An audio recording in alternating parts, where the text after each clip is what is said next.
आज उस घटना को कैसे देखते हैं? वो एक एक्सीडेंटली घटना थी। अफसोस है आपको? हाँ बिल्कुल अफसोस है। लेकिन आज भी हर चैनल जब नरेश मीणा की ब्रेकिंग खबर कोई भी करता है तो सबसे पहले वो थप्पड़ दिखाता है कि ये तो गुंडा है। डूंगरी बांध भाई गाजा में जहाँ कुर्बानी हजारों कुर्बानी लाखों लोग मर रहे हैं, लेकिन वो अपनी जमीन को छोड़ने के लिए तैयार नहीं। 76 गांव कैसे जमीन को छोड़ देंगे, अपने घरों को छोड़ देंगे? पर आपने इन 76 गांवों की और गाजा की तुलना गलत कर दी। अब दुनिया छोड़ो, भर की गाजा- राजनीति घुसी हुई है, अमेरिका दुनिया भर की चीजें लेकिन घुसी हुई हैं। डैम नहीं बनेगा डूंगरी बांध। अंता जो चुनाव है निर्दलीय, मैं या अगर अंता साथ? चुनाव हुआ तो चुनाव लड़ूंगा। कांग्रेस से आपको ऑफर आ गया तो मुझे भरोसा, जिस दिन मैं राहुल गांधी की टीम में अगर राहुल गांधी से जुड़ गया, मैं कह रहा हूँ राहुल गांधी फिर मेरे को 24 घंटे अपनी गाड़ी में रखेगा।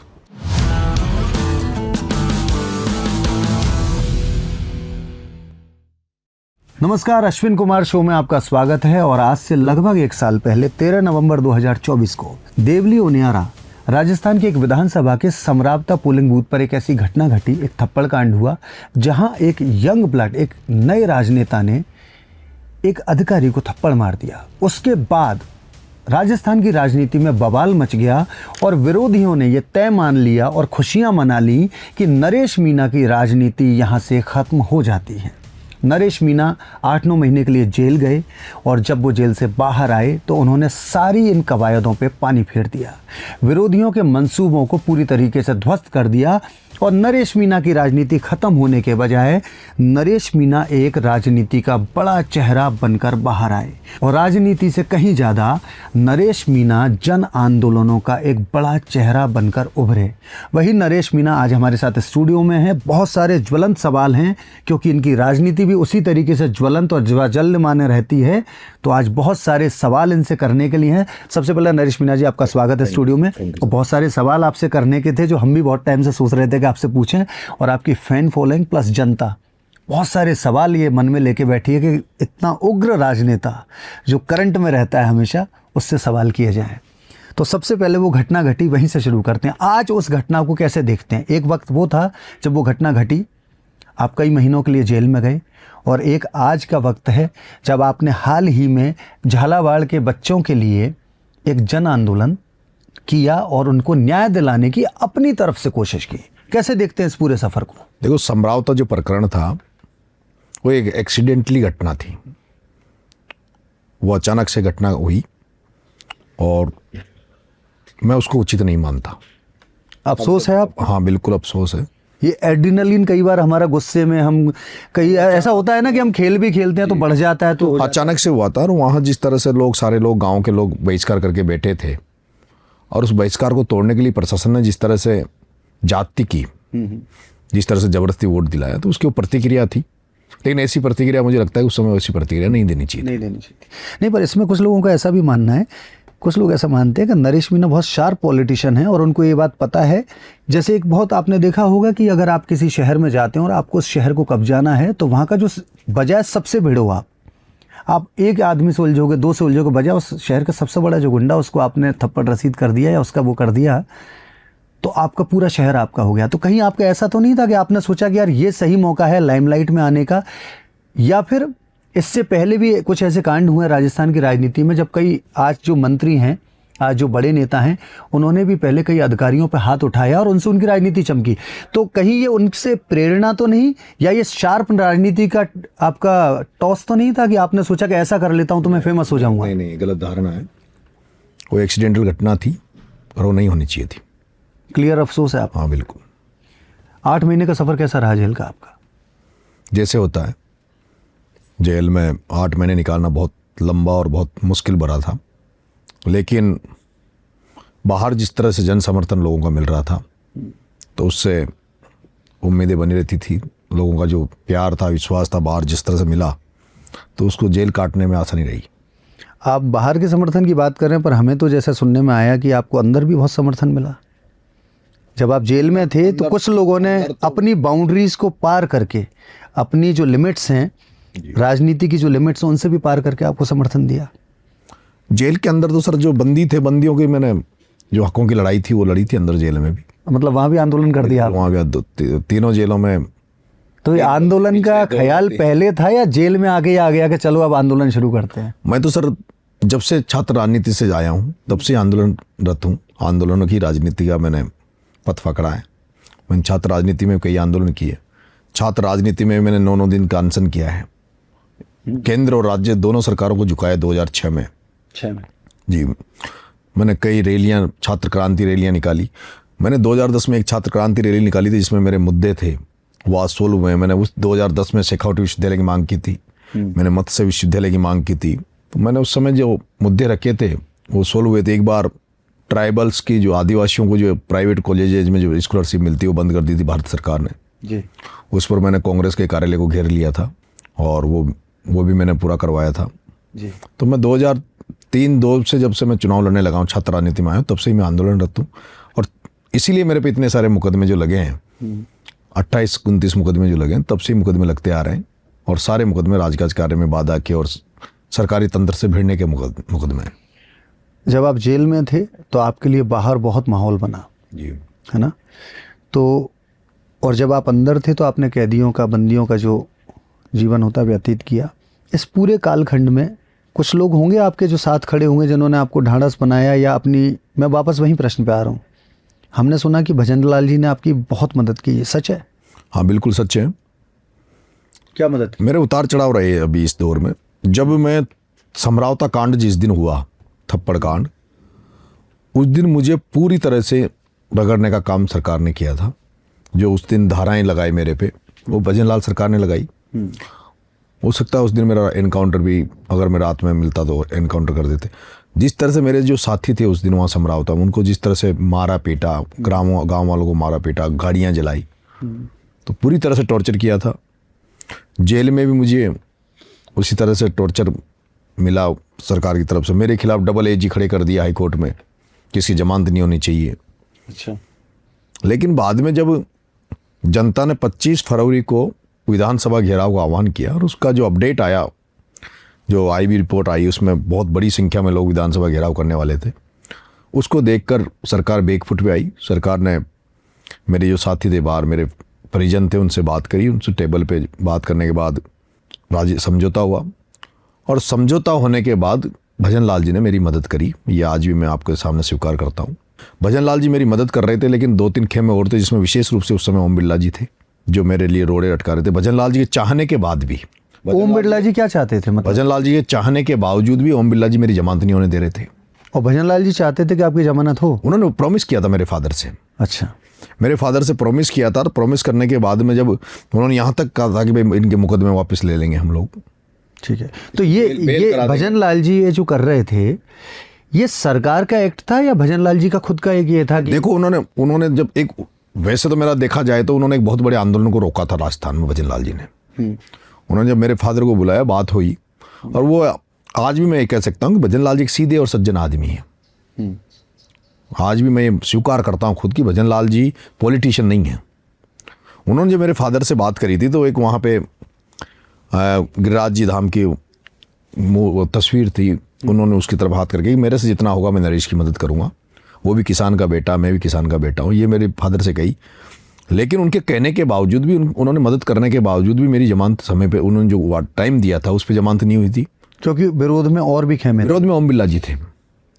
ओम बिरला जी पूरी तरह से उस समय लगे हुए थे कि इसको ज़्यादा से ज़्यादा, अच्छा प्लान इनका ये था, प्लान जो था ओम बिरला जी का, वो प्लान ये था कि नरेश मीणा को जब तक ट्रायल चले एसडीएम वाले मामले की, ट्रायल तक ही अंदर रहे और अंडर ट्रायल में ही इसको सजा दे दी जाए ताकि इसको चुनाव लड़ने से रोका जा सके। ये उनकी पूरी प्लानिंग थी, पूरा ब्लूप्रिंट बना हुआ था।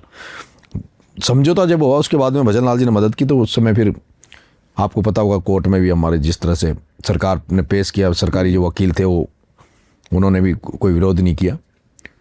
जमानत हुई, जमानत होने के बाद में मैंने जब भजन लाल जी की तारीफ कर दी। अच्छा, मैं क्या कि मैं साफ सुथरा हूँ, जो मेरी मदद करेगा मैं उसकी, और जो मेरा विरोधी है तो उसका विरोध भी मैं उतनी करता हूँ। उनकी बहुत बड़ी शिकायतें हुई शायद, मेरे को जो पता लगा बाद में। मैंने उनसे मिलने का प्रयास किया समरावता मामले में और अन्य मामलों में, लेकिन मुझे ना तो भजन लाल जी के यहाँ से कोई समय मिला और समय ही नहीं मिला। जो समरावता में उन्होंने जो प्रॉमिस किए कि हम मुकदमे वापस ले लेंगे, हम उनको मुआवजा देंगे, तो मुआवजा अभी तक उन समरावता वालों को पूरा नहीं दिया गया। वो कोई मुकदमे वापस नहीं हुए हैं। मेरे से कोई किसी तरह की मुलाकात करने के लिए सीएम साहब तैयार नहीं थे। उन पर इतना दबाव आया, और पॉलिटिक्स में तो इनपुट आ ही जाता है, तो उनकी इतनी दिल्ली में इतनी बड़ी शिकायतें हो गई आपके विरोधियों ने भजन लाल जी की कि साहब नरेश मीणा जो कि बीजेपी के खिलाफ चुनाव लड़ा और ये सब किया, लेकिन उसको भजन लाल जी उसकी मदद कर रहे हैं।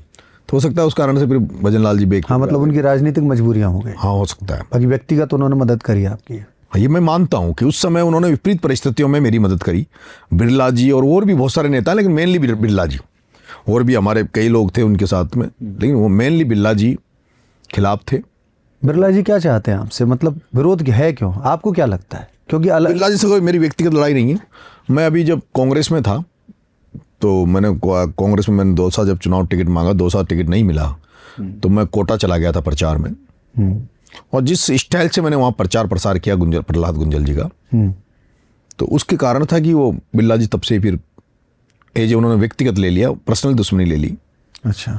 उन पर मैंने आरोप लगाया था और वो आरोप सत्य था कि उनका कोई गाड़ी गिफ्ट में दी थी, वो जिसने दी वो दाऊद इब्राहिम जो गैंगस्टर अंडरवर्ल्ड डॉन था, उसके पैसा उसमें उपयोग हुआ था। आप अभी भी बहुत बड़ा आरोप लगा रहे हैं, मतलब। हाँ, तो मैं काई से डरूं, तो किससे डरूं? तो जो सच्चा है वो सच्चा है।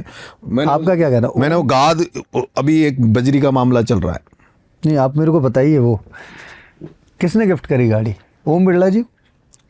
ओम बिरला जी ने गाड़ी का एमपी लगाकर, जब स्पीकर थे पिछली बार, हाँ, तब उन्होंने जो गाड़ी को यूज कर रहे थे, फॉर्च्यूनर गाड़ी थी, वो एक कोई फैक्ट्री के मालिक थे जिन्होंने दी, वो उनके पार्टनर थे दाऊद इब्राहिम के, जिनसे इन्होंने गाड़ी गिफ्ट में ली। और आपको ये सूचना कहाँ से मिली? वो तो पेपरों में आया था, काफ़ी सारा वो तो चला था। अच्छा, तो ये ओम बिरला जी का आपका तो वो मैंने चुनाव में रख दिया था, वो प्रेस कॉन्फ्रेंस की थी इस मुद्दे पे मैंने, और मतलब आपने जो पब्लिक डोमेन में या कोई बात आ गई थी, आपने उसको बड़ा बना दिया। तो वो मैंने जब प्रेस कॉन्फ्रेंस की, हाँ, मैंने उन पर जो, अब राजनीति में जब हैं, हाँ, और आपने गलत काम है तो आपको जनता के सामने लाने का है। मैंने उनका एक गाद का मामला था, मिट्टी, ये जो बजरी, बिछलपुर की बजरी का मामला, अच्छा, वो मैंने वहाँ पे उठाया था कि भाई ओम बिरला जी तो एक पॉलिटिशियन है सफ़ेद पोश कपड़ों में, और बजरी माफिया बन गए। एक व्यापारी थे, बजरी के कारोबारी थे, मेघराज सिंह जी, जो राजपूत समाज से आते थे, लेकिन वो ओरिजिनल कारोबारी थे। तो कारोबारी तो कारोबार करेगा, लेकिन एक नेता होके और बजरी माफिया बन जाए, तो इन सब चीज़ों को लेके उन्होंने व्यक्तिगत लिया, और उन्होंने फिर मेरे को रगड़ दिया पूरा इस बार समरावता वाले मामले में। अच्छा, मतलब उन्होंने जमानत आपकी होने नहीं दी, केस वापस लेने नहीं दिए। हाँ, 8 महीने वो। मतलब आपका शोर है कि ये उन्हीं का काम है, उन्होंने? हाँ, ओम बिरला जी के अलावा कोई है ही नहीं। ठीक है। तो मैंने एक चीज़ और सुनी है कि आप समरावता वाले केस में टोंक जेल में थे जी।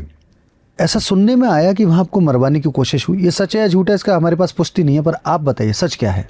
देखो, मैं जब जेल में था तो मेरे पे प्रयास किए वहाँ, ऐसे मतलब इस तरह का मुझे महसूस हुआ वहाँ अंदर।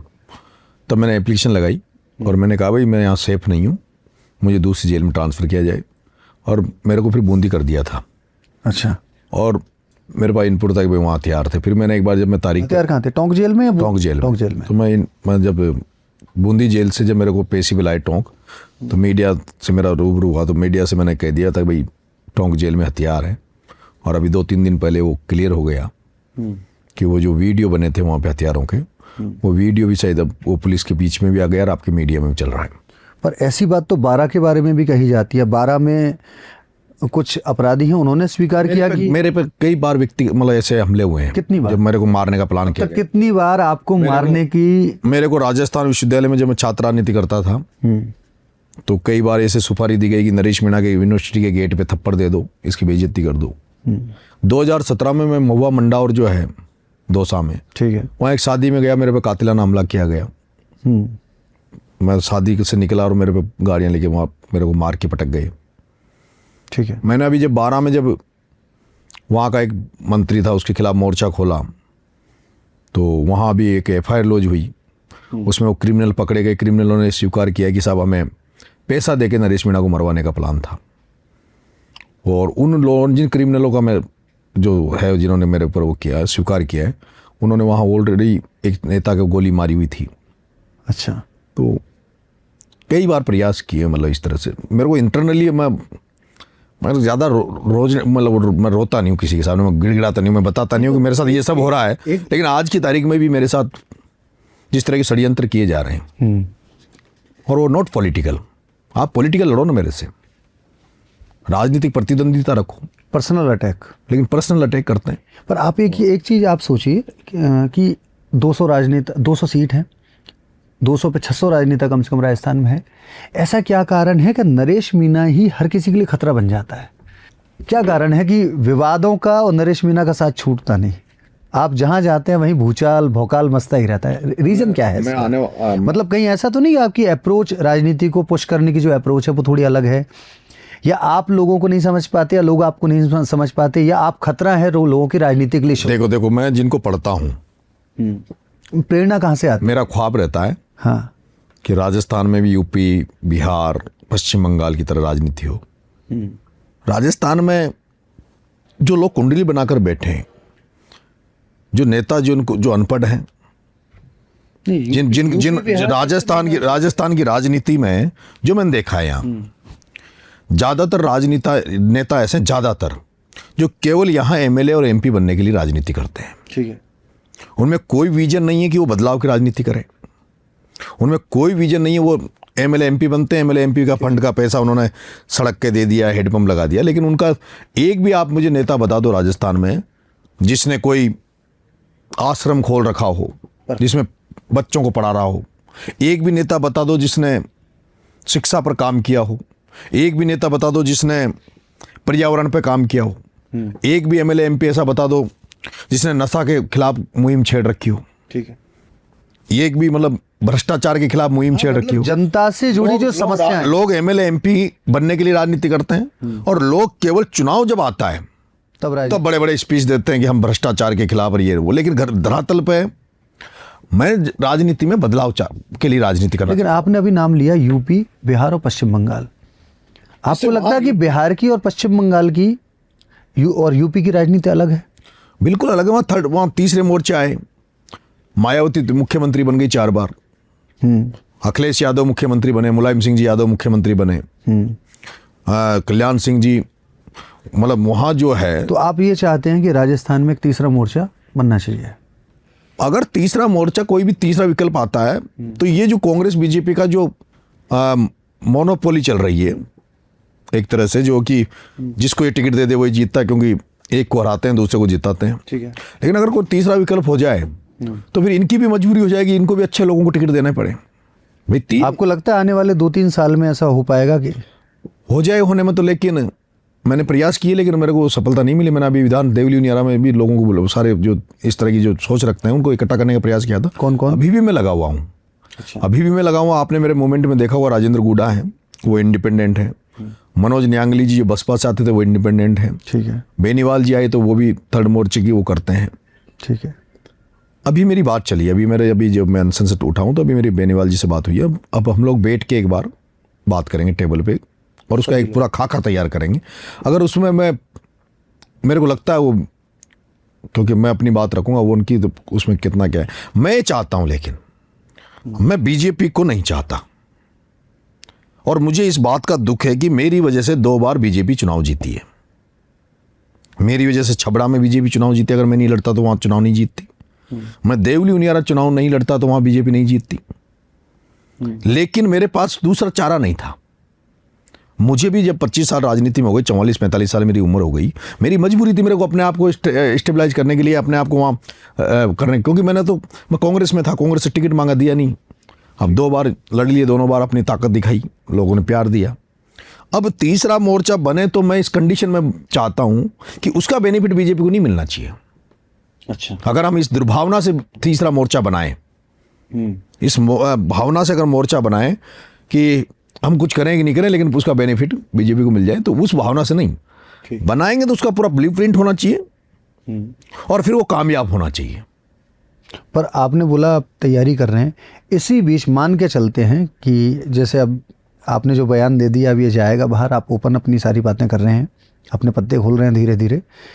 इसी बीच अगर कांग्रेस से आपको ऑफर आ गया तो?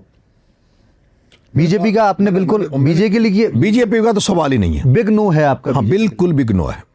और मान लो इसी बीच अगले चुनाव से पहले कांग्रेस ने आपको ऑफर कर दिया तो? कांग्रेस का मैंने कल भी एक स्टेटमेंट दिया था, परसों भी कहा है, सम्मान चाहता हूं मैं कांग्रेस में। अब जिस कांग्रेस में मैंने 25 साल दिए, एनएसयूआई से मैं निकल के आया, NSUI से मैं जनरल सेक्रेटरी बना राजस्थान विश्वविद्यालय से। ठीक। 2003 में मैं सोनिया गांधी जी से मिला था। और एक ऐसे तबके से आता हूँ, ऐसे वर्ग से आता हूँ जो लगभग 90% 95% कांग्रेस को वोट देती है। और आप सबके आशीर्वाद से, लोगों के आशीर्वाद से भगवान ने इतनी भी ताकत दी है कि 10-20 सीटों पे 1000-2000 वोटों का तो शायद मैं कर ही सकता हूँ, ज़्यादा नहीं तो। लेकिन उसके बावजूद भी मुझे मौका नहीं मिल रहा। अब मेरा यह है कि कांग्रेस में मैं चला जाऊंगा, लेकिन सम्मानजनक स्थिति में। सम्मानजनक कैसे? मैंने जो कल परसों बोला, क्योंकि मैं कोई किसी गुटबाजी में नहीं रहना चाहता, राजस्थान की गुटबाजी। यही तो समस्या है आपको लेकर राजनीति में। नरेश मीना एक ऐसा घोड़ा है जिसको बांध नहीं सकता कोई। तो कांग्रेस में भी जो कल्चर है यस मैन का, पूरा वहां से आला कमान से तय होगा। जब एक सिस्टम बना हुआ है कि यस वहां से होगा, आला कमान से नो भी वहीं से होगा, इस जगह एक बिल्कुल आजाद जो राजनेता है नरेश मीना फिट कैसे बैठेगा? ये सवाल है। फिर वहाँ क्लैशेस नहीं होंगे, क्योंकि एक आप आज़ाद किस्म के, जितना मैंने आपको जाना है, जितना हमारी बातचीत मेरी अभी हुई है, मैं समझ पा रहा हूँ कि आप एक आज़ाद नेता हैं। आपको कोई बांध नहीं सकता। जब आप बांध नहीं सकता कोई आपको, तो आप बंद कैसे पाएंगे? फिर वहाँ क्लैशेस हुए। देखो ऐसा है, क्योंकि आप अपने भारत जोड़ो यात्रा के बाद में मैं राहुल गांधी से बहुत ज़्यादा प्रभावित हूँ। अच्छा। भारत जोड़ो यात्रा के बाद से, भारत जोड़ो यात्रा के बाद में राहुल गांधी जी में जो परिवर्तन आए, वो जिस तरह से बातों को रखते हैं, विशेष रूप से वो पिछड़ों के बारे में, अब बार बार उनके शब्द ये निकलते हैं, जैसे जाति जनगणना की उन्होंने बात करी, उन्होंने निजी क्षेत्र में आरक्षण की बात करी। वो जो उन्होंने अब ये कह रहे हैं वो कि हम लोग पिछड़े गए, जो पिछड़े लोग हैं, अंतिम पंक्ति का व्यक्ति को हम राजनीतिक प्रतिनिधित्व देना चाहते हैं, उनको आगे लाना चाहते हैं। उन्होंने तो मीडिया में भी, जुडिशरी में भी, सब जगह जो इस तरह से बात कर रहे हैं, उससे मैं बहुत ज़्यादा प्रभावित हूँ, क्योंकि मैं राजनीति में ही लोगों के लिए काम करना चाहता हूँ। अब अगर उनके जिन लोगों के लिए काम करना चाहता हूँ, लेकिन मुझे अगर उच्च लेवल पे प्लेटफॉर्म मिल जाए जहाँ मैं आसानी से उनके लिए काम कर सकूँ, तो मेरा ये कि राहुल गांधी जी से अगर मेरी कोई भेंट हो, या राहुल गांधी जी के माध्यम से मैं अगर कांग्रेस ज्वाइन करूँ, लेकिन कांग्रेस में भी सम्मान का मतलब है कि मैं नेशनल टीम में काम करूं। हाँ, एग्जैक्टली। मैंने देखा थी यहाँ से जिनको नेशनल टीम में ले रखा है, उनकी ताकत और मेरी ताकत को आंक लिया जाए। मैं तो यही सोचता हूं कि दूसरा, मैं ये चाहता हूं कि नेशनल टीम के अलावा भी चुनाव होता है यहाँ। दुख इस बात का होता है कि प्रमोद जैन भाया जो जैन समाज से आते हैं, प्रमोद जैन भाया जी जैन समाज से आते हैं। उदयपुर में दिनेश खोड़निया जी जो जैन समाज से आते हैं। बिल्कुल। प्रमोद जैन भाया 7 टिकट बांटता है और जैन समाज 99% वोट बीजेपी को देता है। जो वर्ग पूरा बीजेपी को वोट देता है और जिसकी संख्या गिनती की है, वो तो 7 टिकट बांटे। और नरेश मीणा जिसकी संख्या लाखों में है, राजस्थान की राजनीति में 13% ट्राइबल है। उस 13% ट्राइबल नरेश मीणा को चाहती है। उसके बाद नरेश मीणा एक टिकट के लिए भीख मांगता है और वो भीख नहीं दी जाती, और दूसरी तरफ वो दिया जाता है। वैसे मैं बाकी का नहीं, लेकिन आप देख लो ना, राजस्थान में जो भी क्षेत्र आप बटे हुए हैं, वहाँ जो छत्र बैठे हैं वो सब लोग, लेकिन अगर उनका मैं नहीं करना चाहता कोई नाम, लेकिन उनकी जो हकीकत पता करो तो कुछ नहीं है। दिनेश खोड़निया उदयपुर को, दिनेश खोड़निया पूरे उदयपुर की कांग्रेस को खा गया। दिनेश खोड़निया पूरी कांग्रेस को, उदयपुर की को खा गया। आज ये लड़का जो था, आदिवासी पार्टी जो बनी है, इसको बनाने वाले लोग NSUI के थे, लेकिन समय रहते कांग्रेस अगर इनको मौका दे दी तो शायद बाप पार्टी नहीं बनती। अब नरेश मीणा को, अगर कब तक नरेश मीणा तुम्हारे भरोसे रहे, या तुम्हारे भरोसे मैं क्या बूढ़ा होकर मर जाऊं, या तो फिर मैं राजनीति में नहीं रहूं। तो इसलिए, क्योंकि मैंने कल जब मैं एक कार्यक्रम में गया दोसा, मैंने पूछा हुआ, मैंने तो हाथ खड़े करवाए, क्योंकि आप मीडिया वाले पूछते हो भाई क्या करोगे, तो मैंने कहा था पहले, मैंने कहा मैं जनमानस जो होगा, जनमानस की चाहत होगी वो मैं करूँगा। मैंने पूछा वहाँ भाई बीजेपी में हाथ खड़े करो, हजारों लोग थे, कितने लोग चाहते हो कि मैं बीजेपी में जाऊं? सिंगल हाथ खड़ा नहीं किया। ठीक है। मैंने कहा कि कांग्रेस में अगर मैं जाऊं तो कितने लोग चाहते हैं कि मैं कांग्रेस में जाऊं, तो एक भी नहीं बचा, दोनों हाथ खड़े करके लोग खड़े हो गए। फिर जब मैंने उनसे कहा कि अगर मुझे कांग्रेस टिकट भी नहीं दे, मुझे कांग्रेस कोई सम्मान मान भी नहीं दे, और मैं फिर भी कांग्रेस में जाकर दरी उठाऊं, तो कितने लोग हैं जो ये चाहेंगे कि मैं कांग्रेस में जाऊं? तो फिर वापस किसी एक ने भी हाथ नहीं उठाया। नहीं, मुझे वो भी अब ये देख, मेरे साथ वाले भी चाहते हैं कि हमारा सेनापति सम्मान के साथ समझौता नहीं करे, सम्मान के साथ रहे। और ये बात मैंने कही है, जैसे महाराणा प्रताप ने अपना स्वाभिमान सम्मान के लिए लड़ाई लड़ी, वही राजनीति में सम्मान स्वाभिमान ही तो है सब कुछ। जहाँ आपका आदर सम्मान नहीं है वहाँ काम करने का फिर मजा भी क्या है। अब आप कह रहे हो जैसे कि आप वहाँ आप बंद कर नहीं रहना चाहते हाँ, मैं तो यही सोचता हूँ कि जैसे एक किस्सा है कि भाई हेमंत बिस्वा शर्मा राहुल गांधी के पास गए और वो कुत्ते का बिस्किट वाला एक प्रकरण है। देखो ऐसा है, ऐसा कुछ भी हुआ तो उन्होंने तो पार्टी छोड़ी, आप तो पार्टी तोड़ दोगे। तो अश्विनी जी ऐसा है, क्योंकि अश्विनी जी ऐसा है, हाँ। वफादारी बहुत बड़ी चीज होती है। एक तो आपकी क्रेडिटिबिलिटी, आप जिसके साथ हो उसके साथ ईमानदारी से काम करो, और हैं तो हैं। ठीक है। नाराजगी भी आप व्यक्त करो तो उसका भी एक तरीका होता है। ठीक है। मेरा ये मानना है कि मैंने जिस भी व्यक्ति के साथ काम किया है उस व्यक्ति के साथ पूरी ईमानदारी से, पूरी वफादारी से काम किया है, और मैंने अपना डेडिकेशन उसके लिए सब कुछ समर्पित कर देता हूं मैं। मुझे भरोसा, जिस दिन मैं राहुल गांधी की टीम में अगर राहुल गांधी से जुड़ गया, जो मेरा है, मैं कह रहा हूं राहुल गांधी फिर मेरे को 24 घंटे अपनी गाड़ी में रखेगा। मतलब राहुल गांधी, मैं काम इतनी उससे करता हूं। मैं कांग्रेस के लिए, नरेश मीणा केवल राजस्थान में, आप सोच रहे हो नरेश मीणा की पकड़ राजस्थान में है। मैं अभी श्योपुर में प्रचार करने गया लोकसभा में कांग्रेस के कैंडिडेट का, निट्टू सिकरवाल जी का, सत्यपाल सिकरवाल, मध्य प्रदेश। वो भी मात्र 40,000 से आ रहे हैं। अच्छा। लोकसभा का चुनाव श्योपुर मुरैना से मात्र 40,000 से आ रहे हैं। मैं वहां प्रचार करने गया, और वो मेरे नगर फोर्ट की, जब मैं जेल में बंद था, तो वो मेरी रिहाई के आंदोलन में भी आए। वहां बाबू झंडेलवाल जी हैं श्योपुर में एमएलए। मेरी जो छबड़ा जिस कॉन्स्टिट्यूंसी से मैं चुनाव लड़ा, उसके बगल में चाचौड़ा एक कॉन्स्टिट्यूंसी मध्य प्रदेश में, एक बम्बोरी कॉन्स्टिट्यूंसी है, जहां 50,000 लाख मीणा वोटर हैं, और वो मुझे वहां वेट करते हैं। अभी मेरा कार्यक्रम बनेगा श्योपुर का, तब आप सब लोग मीडिया वाले देखना। मुझे उम्मीद है शायद उसमें लाख लोगों से कम नहीं होंगे। मतलब ये मान लें 25 से 30 सीट ऐसी है मध्य प्रदेश में जहां आपका प्रभाव है, जहां मुझे लगता है कि मैं जहां भी जिसके साथ भी जाऊंगा उसको फायदा मिलेगा। मतलब ये मान लें कि नरेश मीणा यारों के यार हैं। एक बार जिसका हाथ पकड़ लिया जी, तो सामने वाला भले ही छोड़ दे, नरेश मीणा मरते दम तक साथ नहीं छोड़ेगा, अगर एक बार हाथ पकड़ लिया। जी बिल्कुल नहीं छोड़ता। तो ये, और ये पैटर्न आप सोचते हैं कि राजनीति में हमेशा आपका यही रहेगा? नहीं, यही आदमी नेचर नहीं बदलता। नेचर नहीं बदलता। जो आप प्रकृति ने जो नेचर दे दिया वो आपका बदलता नहीं, जैसा आपका स्वभाव है वो रहेगा। एक चीज़ आपने बोली कि राहुल गांधी जी ने प्राइवेट सेक्टर में आरक्षण की बात की, आप भी चाहते हैं ऐसा? कि बिल्कुल चाहते हैं सर, बिल्कुल चाहते हैं सर। ये जो झालावाड़ का जो मामला हुआ है बच्चों का, अभी इस घटना के बाद में लोगों की नज़र में आया है। वो 6 परिवार थे जिनके बच्चे एक्सपायर हुए। 6 के 6 परिवार बीपीएल थे, लेकिन उनका आज दिन तक इंदिरा आवास का मकान क्यों नहीं बना, उनका प्रधानमंत्री आवास क्यों नहीं बना। वहाँ 4 जिलों में जो ट्राइबल भील हैं, भील समाज के वो लोग थे, कोटा, बारां, बूंदी और झालावाड़, 4 जिलों में उनकी संख्या लाखों में है।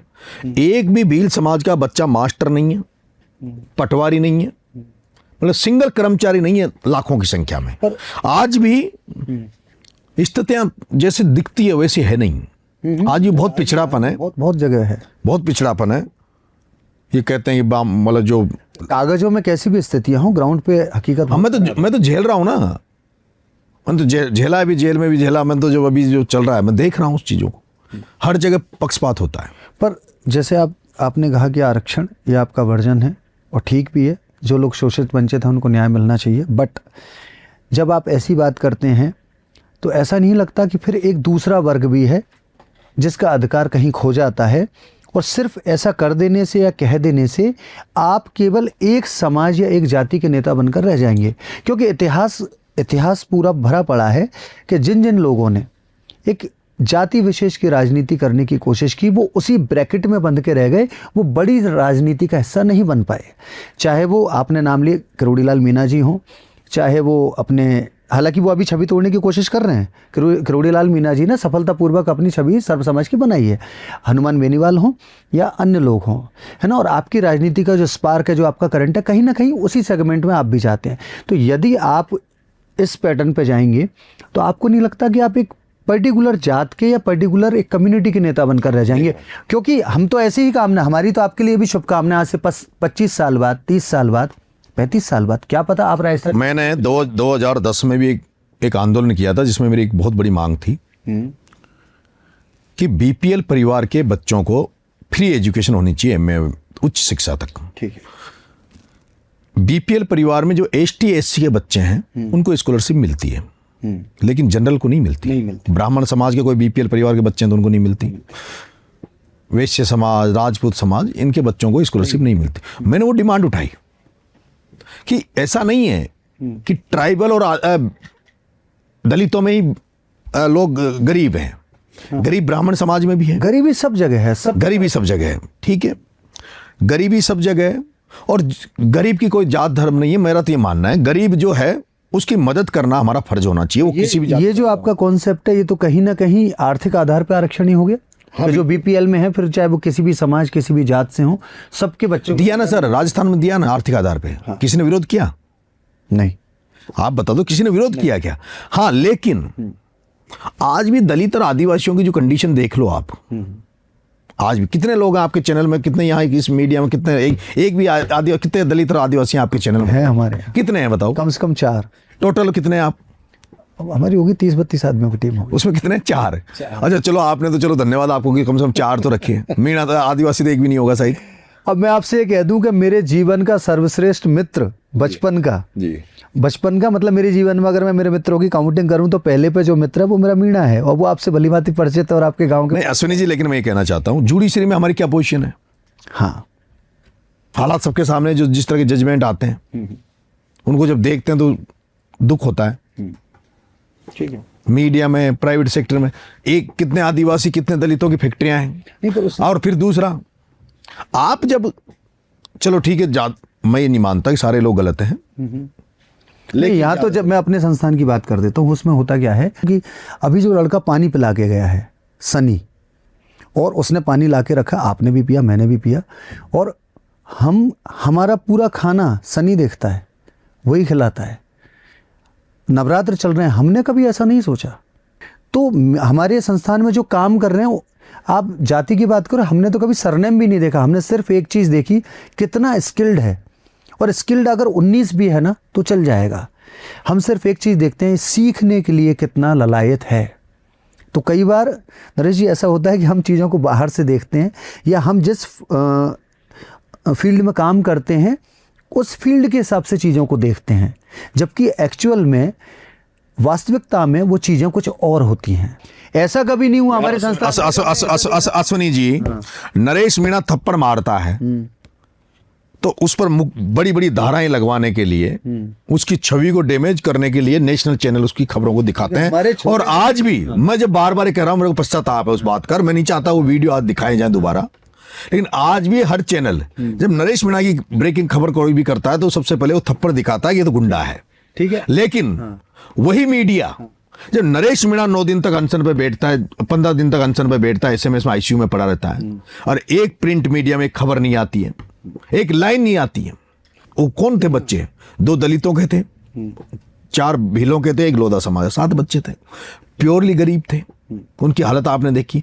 उनके मुद्दे पे नरेश मीणा, जो खुद की जाति नहीं दूसरों के लोगों के लिए लड़ रहा था, उसकी मीडिया ने कितनी लगाई कितनी नहीं लगाई आप सबके सामने। जिस मीडिया से, मतलब ऐसा नहीं कि आप, लेकिन आपके पूरे आंदोलन को आप उठा के देख रहे हैं, सबसे ज्यादा कवरेज हमारे चैनल से मिला है। रिपोर्ट भारत ने मेरी मदद करी, और इतना कवरेज है। यूट्यूबर्स जो भाई थे, जो हमारी तरह संघर्ष कर रहे हैं, मैं तो उनको हमेशा धन्यवाद देता हूं।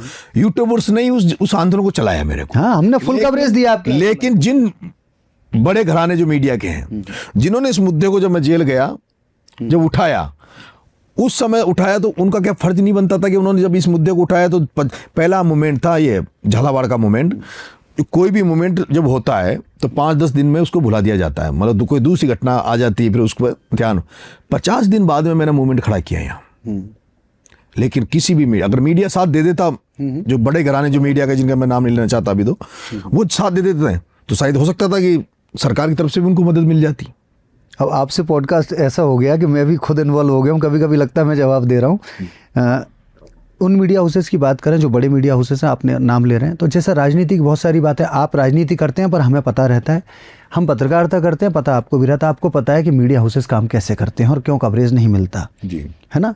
बहुत सारी उनकी बाउंडेशंस और बहुत सारे उनके ऑब्लाइज्ड होके बैठे रहते हैं, ऊपर से उनका प्रेशर होता है, और क्यों प्रेशर होता है वो आप भली बात है, और जनता को भी पता है कि मीडिया हाउसेस काम कैसे करते हैं।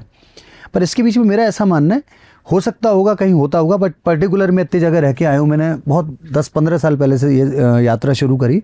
मुझे ऐसा लगता है कि डिस्क्रिमिनेशन की जो आप बात करें वो पॉलिटिकल तो हो सकता है, जैसे कि मीडिया हाउस पर दबाव है कि भाई नरेश मीणा को कवरेज नहीं देता है इस अखबार को, लेकिन ऐसा मैं मानता हूँ कि जात के आधार पर डिस्क्रिमिनेशन कम से कम पत्रकारिता में कवरेज में नहीं होता है। होता है सर, होता है बिल्कुल होता है। जो कोई मोटरसाइकिल चोरी में अगर कोई मीणा होता है तो उसका लिखा जाता है नरेश मीणा ने मोटरसाइकिल चोरी करी, लेकिन नरेश मीणा जब अनशन पे बैठा है तो नरेश मीणा नहीं आएगा लाइन में।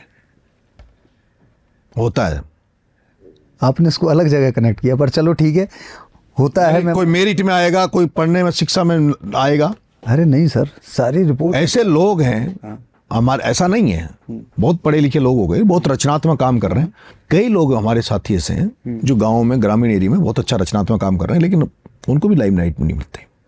और कई ऐसे हैं जिन, ये सेलेक्टिव हो सकता है, मैं मान सकता हूँ कि कहीं सेलेक्टिव हो कुछ लोग। एक अखबार तो ऐसा राजस्थान में जो उसका तो काम ही केवल यह है कि कैसे इनको नेगेटिव बनाया जाए, इस पूरे समाजों को ही मतलब इनकी नेगेटिव अप्रोच बना दो। आप इस ब्रैकेट को कैसे तोड़ेंगे? मतलब मैं तोड़ रहा हूँ सर्व समाज। आप मुझे ये बताइए, अगर मेरी बात सुनिए, आज से 20 साल, मेरी तो शुभकामना है, 20 साल 25 साल 30 साल बाद मैं कामना करूं आप मुख्यमंत्री बने राजस्थान के, ठीक है? आपका भी स्वप्न होगा, हर राजनेता का स्वप्न होता है कि वो, हर व्यक्ति का, कि वो जो भी फील्ड में जाए उसके टॉप पे पहुंचे। राजनीति का शीर्ष है कि या तो प्रधानमंत्री बने या मुख्यमंत्री बने। हम माने कि आज से 20 साल बाद आप राजस्थान के मुख्यमंत्री बने, आप इस सर्व समाज के नेता कैसे बनोगे? ऐसा कैसे संभव होगा कि जितने मीणा कम्युनिटी आपको प्यार करती है, उतना प्यार आपको ब्राह्मण कम्युनिटी भी करे, उतना प्यार आपको बनिया, उतना प्यार आपको राजपूत, उतना प्यार आपको जाट? मतलब आप ऐसे कैसे बनेंगे? वो क्या प्लान है आपका, रोड मैप क्या है? आप अगर मेरी टीम के बारे में जानेंगे या लोग जो जानेंगे, हाँ, मेरी टीम में कौन लोग हैं आप बताओ। मुकेश शर्मा जो बस्सी का रहने वाला है, ठीक है। मेरी टीम नहीं है, भाई है, परिवार है। एक बांदीकुई का एक लड़का है राकेश भैंसला, 99 से मेरा एक दोस्त है, जब से मैं पढ़ने आया, जब से एक आरडी गुजर, खुशीराम गुजर बरवास टोंक। अच्छा। मुस्लिमों में से मेरा एक जो मुख्य मेन आदमी है अबरार मलारना, ठीक है।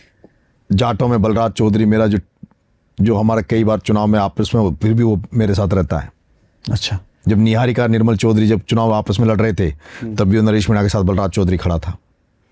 एक विक्रम चौधरी निवाई का एक लड़का, गूढ़ा साहब किस तरह से मेरे साथ खड़े थे, भरत सिंह जी कुंदनपुर साहब का आशीर्वाद मुझे किस तरह से मिला हुआ था। ठीक है। उन्होंने अनुरोध किया, अनशन तोड़ने का, मैंने अनशन तोड़ा। मैं सर्व समाज को आदर करता हूँ। मैं एक ऐसे परिवार में पैदा हुआ हूँ जहाँ जाति धर्म ये ठीक है। जिस भारत में अगर आप पैदा हुए हो तो किसी जाति धर्म में पैदा होना पड़ेगा आपको। यहाँ का जिस तरह का ढांचा बना हुआ है इंडिया का, उसमें किसी में पैदा होना पड़ेगा।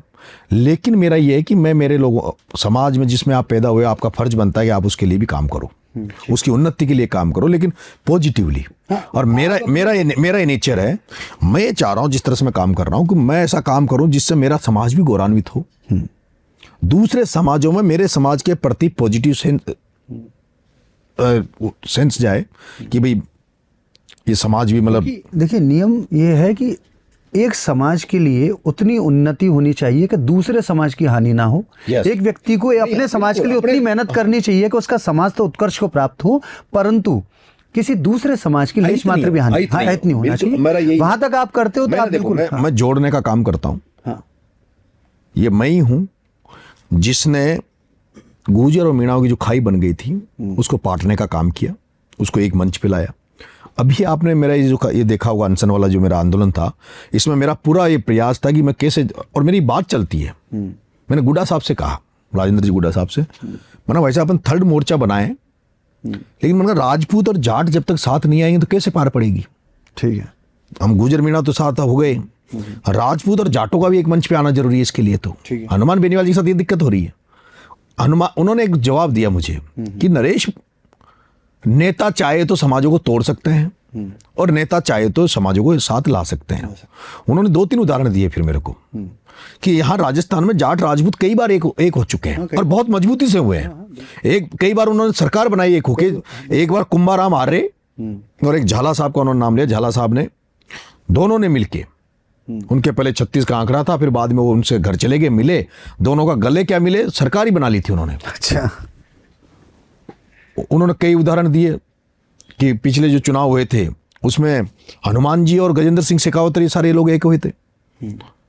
तो हमारा मोटिव यही है कि सब इन कौमों को जो जिनमें नहीं भी बनती उनको एक साथ लाएं राजस्थान में, तभी कुछ अच्छा हो सकता है। मतलब ये मान लें कि आज से 10 साल, 5 साल, 2 साल, 3 साल बाद या 1 साल बाद जब आप बड़े राजनेता बन जाएंगे, और बड़े, आप बड़े हैं, क्योंकि जो जन आंदोलन कर ले, जो जनता का नेता हो जाए वो बड़ा ही होता है, पर राजनीति में भी जब आप बड़े हो जाएंगे तो आपके पास आपका खुद का मीणा समाज, मीणा हो, ब्राह्मण हो, बनिया हो, राजपूत हो, गुर्जर हो, जाट हो, किसी भी समाज से कोई भी व्यक्ति पहुंचेगा, आप उसके साथ बिना पक्षपात के न्याय करेंगे। मैं सर करता हूं।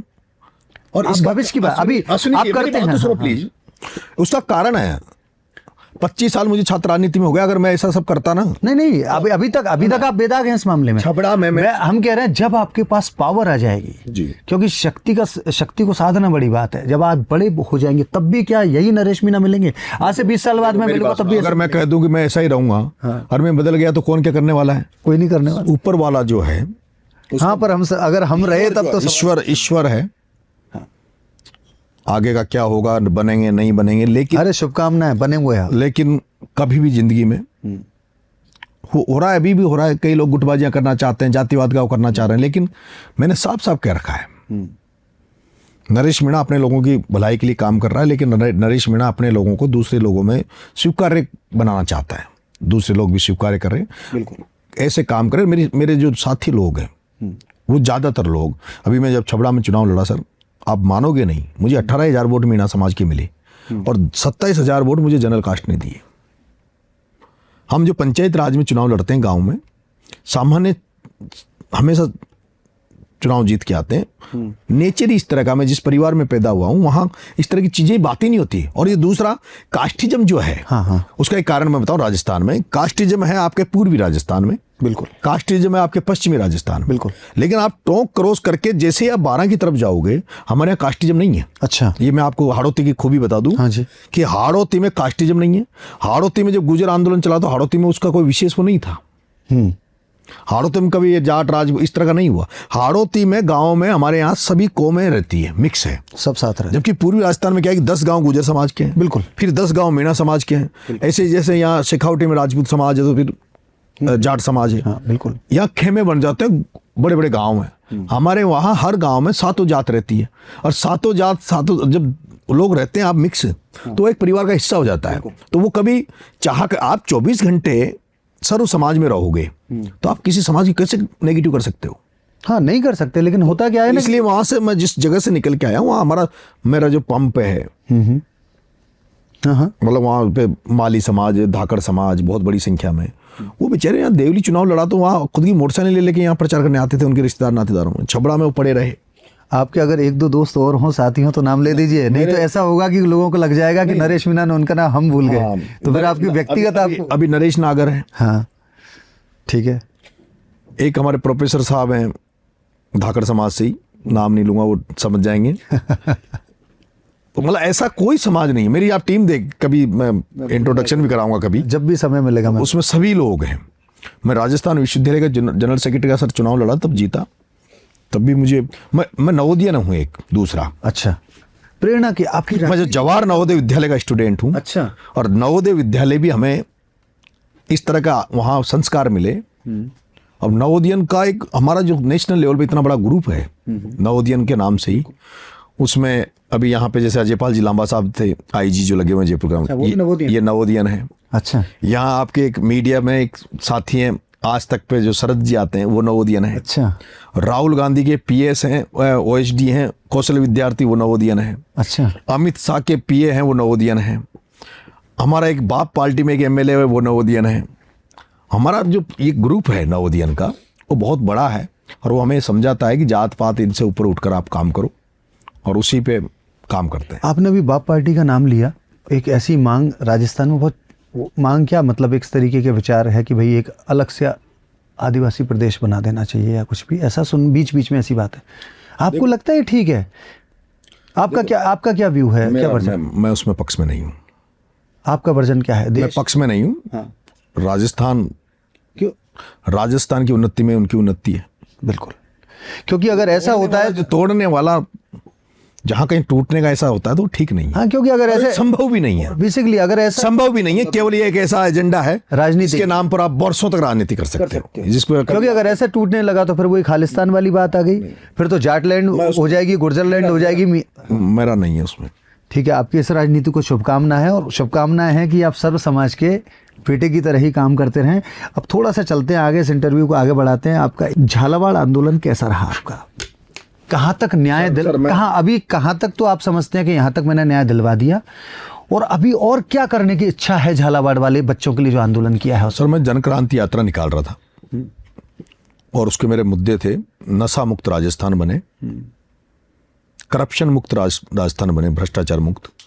मैं अभी भी जब मेरे को एक बार वार्तालाप के लिए बुलाया था अनशन पे, गृह सचिव साहब और कमिश्नर साहब, कलेक्टर साहब बैठे थे, मैंने उनको कहा था साहब उनका मेरे एक बार टेबल टॉक करवा दो सीएम साहब से। अच्छा। मैं उनके सामने कई मुद्दे लाना चाहता हूँ, जेल से संबंधित है कई ऐसे मुद्दे हैं। जैसे अभी आरपीएससी में सुधार हुए हैं, मेरा ये मानना है, और काफ़ी ज़्यादा कंट्रोल हुआ है। और जैसे आरपीएससी नोटिस में लाई गई पिछले दिनों से लड़कों, यूथ, स्टूडेंट्स के लिए, उसी तरह से एसीबी पे भी कार्रवाई होनी, मतलब उस पर भी नोटिस किया जाना चाहिए, करप्शन को नोटिस में लाना चाहिए और एसीबी में सुधार होना चाहिए। अच्छा, मतलब आपका कहना यह है कि खुद एंटी करप्शन ब्यूरो जो है, डिपार्टमेंट है, वो पूरा करप्ट है, वो पूरा स्वयं करप्ट है। हाँ, पूरा करप्ट है। जब एसीबी जो भ्रष्टाचार को रोकने के लिए जो डिपार्टमेंट बना हुआ वही करप्ट हो जाए तो करप्शन कैसे रुकेगा? अभी झालावाड़ में एक एडिशनल एसपी पकड़ा गया एसीबी का, सवाई माधोपुर में एसीबी का एक अधिकारी पकड़ा गया और बंदियां लेते हुए।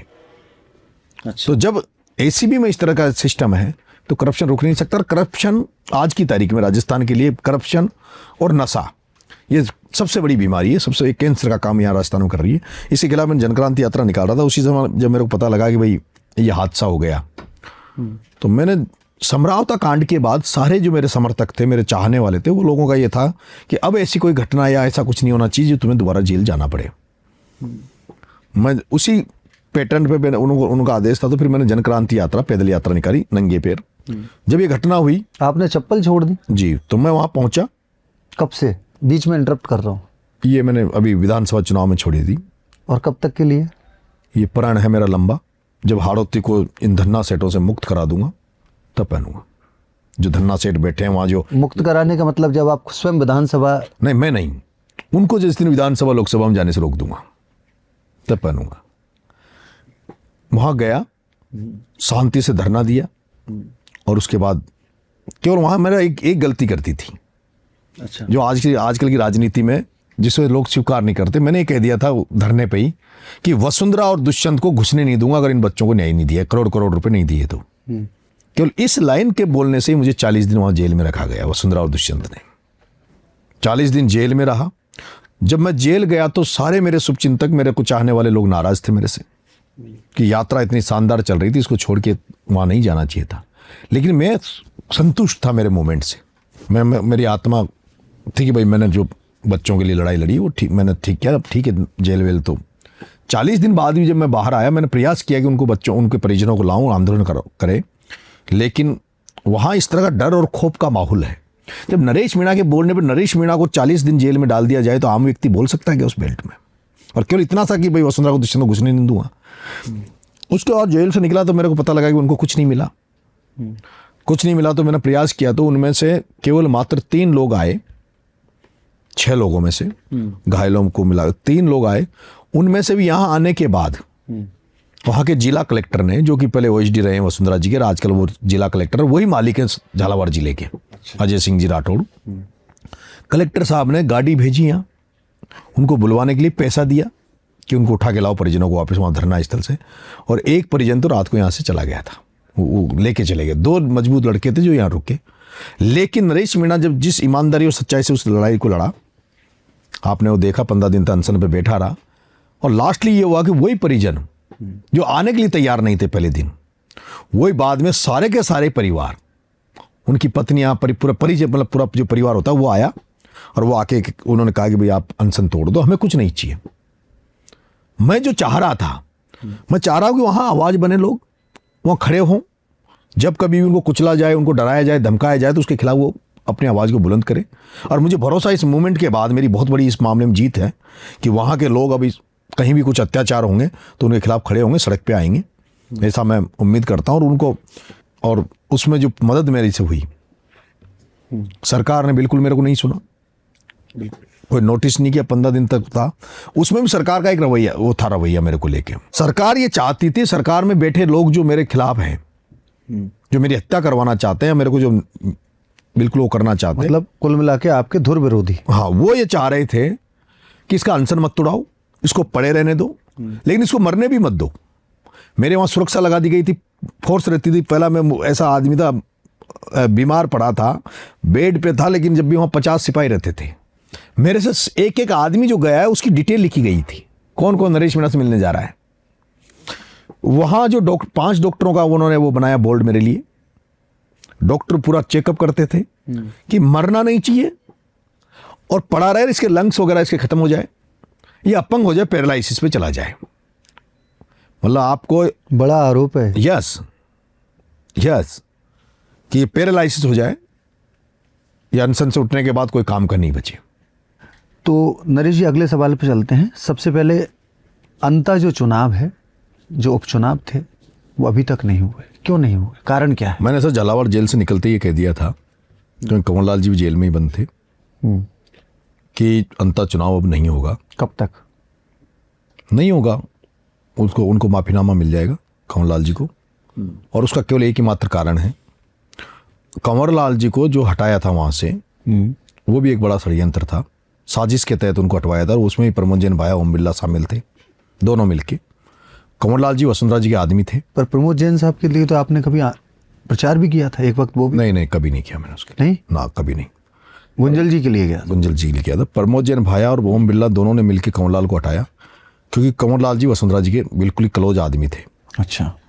और उन्होंने, कंवरलाल जी ने जिस तरह से एमएलए बनने के बाद उन्होंने जो भाया के कुकर्म थे, जो कृत्य थे, गलत कृत्य थे, उन पे सब पे उन्होंने मुकदमे दर्ज करवाए। किस तरह से उसने गौशाला की जमीन को खा गया, ऐसे उस पर 15 मुकदमे प्रमोद जैन भाया पे दर्ज हुए। उसके पूरे जो भी लोग थे, गलत लोग उसके आसपास, उन पे सब पे मुकदमे दर्ज कराए कंवरलाल जी ने हिम्मत करके।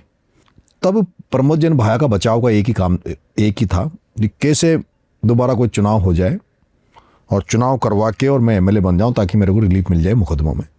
अच्छा। तो उसी के तहत उन्होंने कंवरलाल जी को साइड किया। लेकिन अब जब मैंने जैसे दावेदारी पेश की, मैं अंतर चुनाव लड़ूंगा, और उसके बाद जो सर्वे रिपोर्ट है वहाँ आई, सर्वे दोनों पार्टियों ने करवा लिया। अच्छा। वहाँ जो सर्वे हुआ है, उस सर्वे में नरेश मीणा कहीं न कहीं उनको नजर आता है कि ये दोनों पार्टियों को डैमेज कर देगा, नेस्तनाबूद कर देगा। तो उसके बाद ये क्लियर हो गया अभी कि शायद चुनाव ये नहीं कराएंगे। अगला चुनाव निर्दलीय या फिर तीसरे फ्रंट के साथ या कांग्रेस के साथ? अंतर चुनाव हुआ तो चुनाव लड़ूंगा। कौन से टिकट, कैसे प्लेटफॉर्म, किस प्लेटफॉर्म पे लड़ूंगा, ये अभी भविष्य में बताएंगे। बाकी निर्दलीय तो पक्का है ये। 100%, 200% चुनाव लड़ूंगा। चाहे कोई पार्टी टिकट दे ना दे, चुनाव अब का हो चाहे बाद का हो, निर्दलीय आपका पक्का है। चलिए आगे बढ़ते हैं। डूंगरी बांध जी बड़ा मुद्दा हो गया है।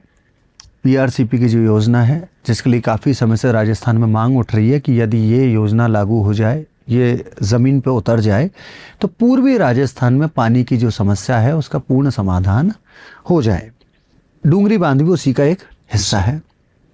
अब इसकी घोषणा होते ही विवादों का गढ़ बन गया एक तरीके से। इसमें आप भी शामिल हैं, आपने भी इसमें अपने वर्जन दिए हैं, आप भी इसके खिलाफ हैं। आप हमको भी और दर्शकों को समझा सकते हैं कि डूंगरी बांध यदि बन जाता है तो क्या नुकसान है? क्योंकि जब भी कोई योजना आती है तो कुछ तो नुकसान होता ही है ना, फायदे भी है, नुकसान भी है। तो क्या तो नुकसान है, और यदि यहाँ नहीं बनता है तो इसका ऑप्शन क्या है आपके हिसाब से? आप इसके विरोध में, तो इसका ऑप्शन ऐसा है, डूंगरी बांध को लेके एक कमेटी है, वहाँ काम कर रही है, वो सभी नेताओं से मिली है। सरकार की कमेटी नहीं, या व्यक्तिगत? आंदोलन में जो लोग काम कर रहे हैं उन्होंने कमेटी बना रखी है, हर गांव से उसमें लोग हैं। डूंगरी बांध बनने से रोकने वाली जो रद्द करो वाली डूंगरी बांध रद्द करो की जो कमेटी है, वो लोग वसुंधरा जी से भी मिले, जो पूर्व सीएम थी, अशोक गहलोत साहब से भी मिले। वसुंधरा जी और अशोक गहलोत साहब का यह था कि वहां पर डैम बनाने का हमारा कोई विचार ही नहीं था और ना ऐसी कोई योजना थी। ये सब अचानक हुआ है। कौन लाया इसको? अब ये तो अभी पता नहीं कौन लाया, कैसे लाया, लेकिन वसुंधरा जी और अशोक गहलोत सरकार, जो पिछली सरकारें थी, उन्होंने कहा कि वो उस जगह पे डैम बनने का कोई औचित्य ही नहीं है। अब इसमें 76 गांव डूब में आते हैं उसके, 76। हाँ, लेकिन इससे इफेक्ट 300 गांवों में इसका इफेक्ट पड़ता है।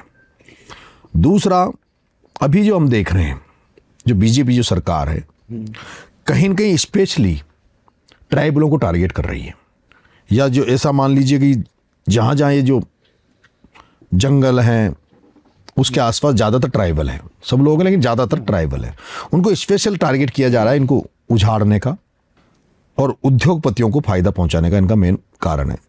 तीन, अभी केवल डूंगरी बांध नहीं, पर इसमें एक छोटा सा मैं मेरा, बोलूं। मेरा एक निवेदन हाँ जी, हाँ है, जी। केवल डूंगरी बांध मुद्दा नहीं है, मुद्दे तीन है अभी। क्या? एक तो जो दिल्ली बॉम्बे जो इन्होंने हाईवे बनाया है, इसके दोनों तरफ 2-2 किलोमीटर को ये कॉरिडोर बनाएंगे एक स्पेशल, जिसमें रिक्को टाइप में, जिसमें जमीनें गांव सबको उजाड़ देंगे और वहां ये उद्योगपतियों को लाकर बसाएंगे, जो दिल्ली बम्बई के दोनों तरफ 2 किलोमीटर की एक बेल्ट बनाएंगे। इसी तरह से एक चीता कॉरिडोर के नाम पर धौलपुर से लेके 12 तक हजारों गांवों को उजाड़ने का इनका प्लान चल रहा है। तो कुल मिला के बड़े उद्योगपतियों को फायदा पहुंचाओ। पर इससे रोजगार भी तो जनरेट होगा ना। अरे भाई, जब गांव, मेरी बात सुनो आप, जिन्होंने डिमांड करी भाई चलो ठीक है आरसीबी आनी चाहिए, पानी आना चाहिए, लेकिन जब गांव ही उजड़ जाएंगे तो आप पानी किसको पिलाओगे?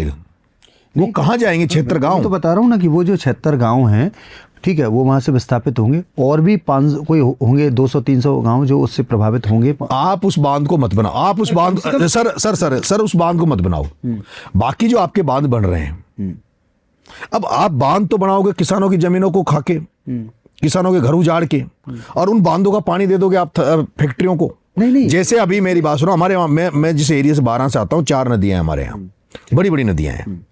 अभी हमारे यहाँ डैम बनाए मेरी गांव से मेरे 5 किलोमीटर दूर, उसका पूरा पानी दे रहे हैं अडानी की फैक्ट्रियों को। हाँ, ये मैं मानता हूँ आपकी बात, पर आपने बोला कि 76 गांव उजाड़ के पानी आप दूसरों को, तो अब 13 जिलों को पानी मिलेगा अगर डूंगरी बांध बनता है। अजीब, वो डैम बन चुके हैं ना सर, वो डैम बन चुके हैं। आप वो जो चंबल 12 महीने बहती है, हमारी जो हाड़ौती से जो नदियां आती मध्य प्रदेश से, वो 12 महीने बहती है। अगर आपने उस बरसात का पानी डाइवर्ट करके इन तालाबों में डाल दिया, जैसे आपका रामगढ़ बांध है, बिल्कुल, आपने रामगढ़ बांध को भर दिया पूरे को। रामगढ़ बांध तो अकेला जयपुर को पानी पिलाता था पहले। बिल्कुल, मैं इस बात से सहमत हूँ कि अगर पीसलपुर का बांध कितना लोगों को पानी पिला रहा है। हाँ, पूरा। हमारे यहाँ अभी परवन वरद परियोजना बन रही है हाड़ौती में, ठीक है, इसरदा बन गया। अभी तो कम से कम एक बार इनको चेक तो कर लो, उसको मत बनाओ ना अभी, उसको पेंडिंग रख दो, अगर पानी की जरूरत पड़े तो फिर देखना। लेकिन अभी जब जरूरत ही नहीं है उसकी, और आप शुरुआत ही वहां से करना चाह रहे हो जहां झगड़ा होने की तैयारी चल रही है, जहां अशांति फैलने की तैयारी चल रही है, जहां लोग कुर्बानियां देने के लिए तैयार हैं, तो आप उस डीपीआर को बनाए क्यों रहे हो? अभी कहते हैं कि साहब वो तो नेशनल प्रोजेक्ट का हिस्सा है। वो सदा नीरा नदियां हैं। तो जब जनता ही नहीं बचेगी, गांव ही नहीं बचेंगे, लोग उजड़ जाएंगे, कौन पानी पिएगा? 12 महीने बहती हैं तो उनसे अच्छा, फिर दूसरा, आप वो लोग जो उजड़ेंगे उनसे मैं आपके चैनल से वो सुनेंगे, क्षेत्र गांव के लोगों से मैं कहना चाहता हूँ, और आपकी उनकी हालत देख के आओ, जो बिसलपुर में जो डूब क्षेत्र में गांव आए थे उनको उजाड़ा इन्होंने। क्या कंडीशन? कम से कम जो लोग अभी आप बताइए, हम डोंगरी बांध को लेके, और आप इसको रिपोर्ट करना चाहिए आप। हाँ, डेफिनेटली। वो जो बिसलपुर से जो विस्थापित हुए हैं गांव, वो किस हालत में रह रहे हैं? ना उनके पास लाइट है। आपका एक सुंदर सा गांव था जहाँ पेड़ पौधे थे, आपके जानवर थे, बढ़िया प्यार से आप रहते थे वहाँ, और वो एक कूल शांति गांव का व्यक्ति को आप शहरों में अगर 5 स्टार होटलों में रखोगे तो उनको पसंद नहीं आता। उनको गांव का नेचर ही पसंद आता है। वो गांव के लोग जंगल में रहते हैं, वो उनको वही चीज़ें पसंद है। उनको आप उजाड़ के किसी को, अब आप अभी वो जो बेचारे इतने डरे हुए लोग हैं, और वहाँ के सबसे बड़ा मैं दोषी मानता हूँ वहाँ के नेताओं को। ये जो गांव है खंडार, ये वहाँ के नेता ये कह रहे हैं नहीं ये तो होगा ही, बनेगा ऐसे ही। वो बेचारे डर के मारे अभी जमीनें ढूंढने लग गए हमारे वहाँ। कोई तो 12 जा रहा है, कोई अलवर जा रहा है, कोई जैसलमेर, बाड़मेर, जहाँ सस्ती जमीनें दिख रही है वहाँ जाने के लिए तैयारी कर रहे हैं। अब वो जहाँ यहाँ से उजड़ के उनके कितने गाँव में उनके रिश्तेदार नातेदार होंगे, उनका सारा ढांचा ही खत्म हो जाएगा, उनका जीवन का ढांचा जो बना हुआ है। और इससे भी एक बड़ी बात यह है जो मैं व्यक्तिगत मानता हूँ कि जहाँ आपके पिता पैदा हुए, जहाँ आपके दादा पैदा हुए, जहाँ आपकी बहन बुआ, आपका पूरा बचपन, स्मृतियाँ, आपके पुरखे, उस जमीन को, उस आंगन को छोड़ना बहुत मुश्किल होता है। कहावत है, जननी जन्मभूमि स्वर्ग से मान है, उसको छोड़ना बहुत मुश्किल। माँ को और आपके जहाँ जन्म हुआ जिस धरती पे, और वो जो वेदना होती है वही स्वर्ग है। वो वेदना होती है जहाँ पैदा उस जगह का छूट। मैंने तो कहा भी भाई, गाजा में जो युद्ध चल रहा है वो भी विस्थापन का युद्ध हो रहा है। लोग 60,000 लोग मर गए, 65,000 लोग मर गए, लेकिन अपनी जमीन को नहीं छोड़ रहे। यूक्रेन में काय का युद्ध हो रहा है, कल इसी बात का युद्ध हो रहा है, उनकी जमीन को छीनने का युद्ध है। छोटा सा देश यूक्रेन रूस से लड़ रहा है, जहाँ हजारों कुर्बानी, लाखों लोग मर रहे हैं, लेकिन वो अपनी जमीन को छोड़ने के लिए तैयार नहीं। क्षेत्र गांव कैसे जमीन को छोड़ देंगे, अपने घरों को छोड़ देंगे। पर आपने इन 76 गाँव की और गाजा की तुलना गलत कर दी। गाजा एक अलग कौन सा? क्यों भाई? क्यों भाई? गाजा भी वही अमेरिका और वो मिलके उसकी जमीन को खाना चाह रहे हैं। ठीक है, वो किसी योजना के लिए खाली नहीं हो रहा है, क्योंकि यहाँ तो ये योजना अगर बनती है तो 13 जिलों को पानी मिलेगा। अरे यार दादा, सुनो, कैसे योजना नहीं है? उसको अमेरिका और वो वहां जाके समुद्र के किनारे, वो अलग खेल है, वही पैसा कमाना है, खेल है, पैसा कमाना है। आप मतलब आप क्या अमेरिका को सपोर्ट कर रहे हो? मैं अमेरिका के सपोर्ट नहीं कर रहा हूँ। मेरा पूरा निवेदन सुनिए, ये सही है गलत है उस पर बाद में आते हैं। थोड़ी देर के लिए बात करते हैं कि यदि ये योजना बनती है 13 जिलों को पानी मिलेगा, तो वो पानी ये नहीं देखेगा कि मैं कौन सी जात के कौन से धर्म के घर में जा रहा हूँ, वो सबको मिलेगा। क्योंकि जिन शहरों को, जिन जिलों को पानी मिलेगा, वहाँ हर समुदाय के, हर जात के, हर धर्म के बच्चे शहरों में रह रहे हैं। अश्विनी जी, मैं जिस बेल्ट से आता हूँ, पर गाजा की तुलना, मेरी बात सुनो, हम जिस बेल्ट से आते हैं वहां इतनी बारिश होती है हाड़ौती में। हाँ बिल्कुल, चेरापुंजी कहा जाता है, झालावाड़ को। 100% सहमत। अभी आप हमारे वहां चले जाओ गांव में, अभी भी झरने चल रहे हैं, आपको कुओं में यूं पानी मिल जाएगा। हेडपंप, अभी जो बरसात में हमारे हेडपंप जो होते हैं वो हिलाते नहीं है, अपने आप पानी कूदता रहता है। मैं कल यहाँ गया टोडा भीम में, रायसना मेरा जहाँ गया नादोती में, वहां एक 125 फीट का गहरा कुआं था जहां मैं बैठा रात को। उन्होंने कहा भाई साहब ये बिल्कुल खाली था और इस साल केवल 30 फीट बाकी रहा। 2 साल बारिश हुई है, पिछले साल बारिश हुई और इस साल बारिश हुई।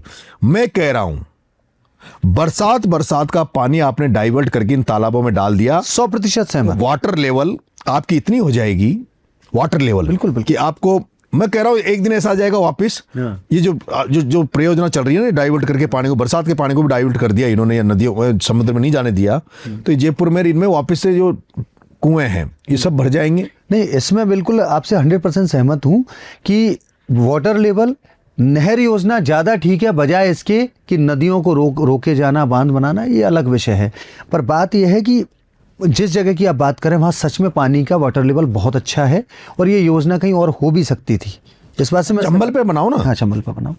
वो जहाँ जगह है उसका फायदा ही नहीं होने वाला। अच्छा, उसका कोई विशेष फायदा ही नहीं होने वाला। और खेती किसानी के लिए वहाँ पहले से पानी है? हाँ बिल्कुल है, वहाँ तो फुल भरा हुआ है। ये तो पानी तो आपका 2 साल इसके आसपास नहीं है, लेकिन ये इसरदा बन गया बड़ा डैम, अभी एक वो नोनेरा बन गया। अभी इनका इतना पानी, बीसलपुर तो इतने दिनों से पानी पिला रहा है ना, तो अभी तो हमारे परवन भरत परियोजना का जो पानी है, बहुत बड़ा डैम बन रहा है परवन पे, मेरे गाँव के ऊपर ही अकाउट डैम बोलते हैं उसका, वहाँ 4 जिलों को पानी मिल जाएगा, जरूरत ही नहीं पड़ेगी। और कुदरत की देन से जो पिछले 2 साल से जो बारिश हो रही है, अगर ऐसी होती रही, हाँ, तो वैसे भी जरूरत नहीं है।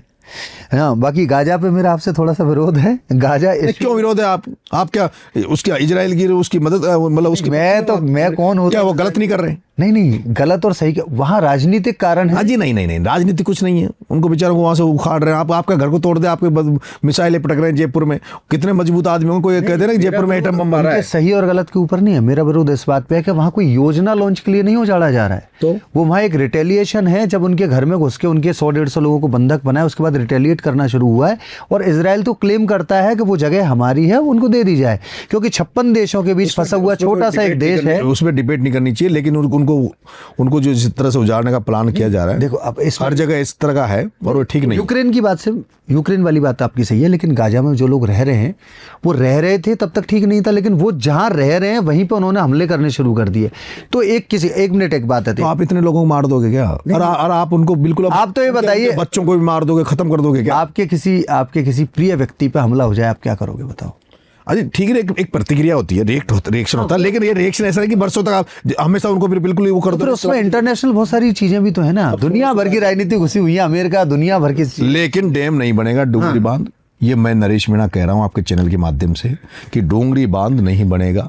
आपके चैनल से यहाँ से जाते सीधा मैं वहीं जा रहा हूँ, एक गाँव डोंगरी, जहाँ ये बांध बनने वाला, वो तो मैं आप कि यहाँ आ गया। अब तक मैं पहुंच चुका होता उस गांव में, वो जा रहा हूँ, और केवल नब्ज टटोल ने उस गांव की, उस इलाके की, और वहाँ के, क्योंकि वहाँ अभी एक चीज और हो रही है डोंगरी बांध में अश्विनी जी, कि बीजेपी के नेता, अच्छा, जो बीजेपी के नेता, बीजेपी के सपोर्टर है, वो लोग इस मूवमेंट को खत्म करने में षड्यंत्र कर रहे हैं। बड़े बड़े कमेटियों में कुछ लोग उनके आ गए, कुछ वहाँ जो सरपंच है जिनको स्वार्थ है, खुद का निजी स्वार्थ, वो लोग इस डैमेज कर रहे हैं इस आंदोलन को। लेकिन वहाँ की जो जनता है, आम जन, वो आम जन आंदोलनरत है और वो किसी भी हद पे गुजरने के लिए तैयार है। आप करेंगे आंदोलन? मैं अभी जा रहा हूँ। आंदोलन आदमी को, जन नेता को जब करना चाहिए, एक व्यक्ति को जब आंदोलन करना चाहिए जब वो जनता उसके विश्वास में और जनता उस पर भरोसा करे। अगर उस जनता ने, वहाँ की जनता ने, वहाँ के लोगों ने अगर नरेश पे भरोसा किया, मेरे पे विश्वास किया, तो मैं उनके लिए हर हद पार करने के लिए तैयार हूँ। आंदोलन की प्रेरणा कहाँ से मिलती है आपको? मतलब वो क्या है जो आपको ये बारूद भरता है आपके अंदर का, चलो आंदोलन करते हैं? देखो, मैंने जैसे भगत सिंह को पढ़ा, एक 23 साल का लड़के ने किस तरह से आंदोलन किया, और अभी मैं जेल में राज झालावाड़, तो मैंने शिबू सोरेन को पढ़ा। शिबू सोरेन से मैं बहुत ज़्यादा प्रभावित हुआ। उन पर 200 मुकदमे लगे, कई बार उनको मार के पटक दिया गया। एक 14 साल के बच्चे का एक पिताजी की मर्डर हो जाता है, और 14 साल का बच्चा जंगलों में चला जाता है, वहाँ के ट्राइबलों को, आदिवासियों की ज़मीनों को बचाने के लिए आंदोलन छेड़ता है। झारखंड मुक्ति मोर्चा का एक गठन करता है, और उसके बाद उस पर उसने जिस तरह से उसकी पूरी लाइफ आंदोलनों में निकली, ठीक है, उनको मैंने पढ़ा, तो उनसे मैं प्रेरणा ले रहा हूँ।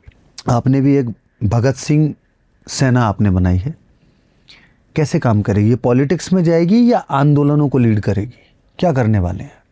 देखो, मुझे जरूरत पड़ी कि मेरे साथी, हमारे जो लोग हैं, वो सब राजस्थान में सब कोनों में हैं, और ऐसे हजारों लाखों लोग हैं जो कोई संगठन के माध्यम से जन सेवा करना चाहते हैं, लेकिन वो कई बार उनको लगता है कि यार हम तो अकेले क्या कर पाएंगे।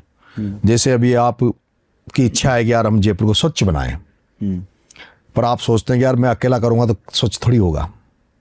लेकिन आपको ऐसा कोई ग्रुप मिल जाए कि यार इसमें 1000 लोग काम कर रहे हैं, इस 1000 लोगों के ग्रुप में अपन भी जुड़ जाएं, जयपुर को स्वच्छ बनाएंगे, और 1000 लोग जयपुर की सड़कों पे निकल के थैलियां बीनने, गंदगी को साफ करने। ऐसे लाखों लोग ऐसे हैं जो कोई न कोई वो उनको कोई वो चाहिए प्लेटफॉर्म कि इस बहाने इस टीम के साथ मिलकर अपन कोई अच्छा काम कर सकते हैं, सामाजिक काम कर सकते हैं।